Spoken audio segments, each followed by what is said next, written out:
যদি না দেখে থাকেন তো ফ্যামিলি কার্ড নিয়ে কথা শেষ হয় নাই, আরো কথা আছে, তো সেটা আজকে কয়েনি। আসেন আল্লাহর নামে শুরু করি। বিএনপি কয় ফ্যামিলি কার্ড দিবে, তাই না? আর মাঠে যায় কয় তাদের কর্মীরা এই কার্ড এটিএম এ দিলে টাকা চলে আসবে, টাকা টাকা, খালি টাকা আর টাকা। হ্যাঁ, শুনেন,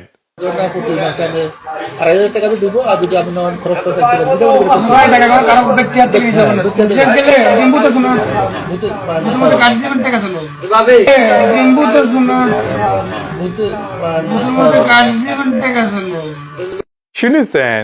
শুধু তাই না, এর নাকি ওষুধ চিকিৎসা সবই ফ্রি, খালি ফ্রি আর ফ্রি আর ফ্রি।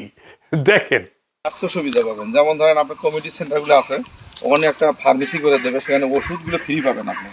আবার বড় কোনো অসুখ হলে ঢাকা, রংপুর বা বাইরে চিকিৎসা করে গেলে এই কার্ডটা যা থাকবে, সেই কার্ডের মাধ্যমে আপনি চিকিৎসার সুবিধা পাবেন। হচ্ছে ধরেন 10,000 টাকা খরচ হলো, সরকার 30% হয়তো ওখানে দেবে, আর বাকিটা 70% সরকার ভর্তুকি দেবে। ছাত্র ভর্তিও করা যাবে, ফি দিতে না পারলে কার্ডটা দেখালেই হবে। বেনে বেনে করছি না, দেখেন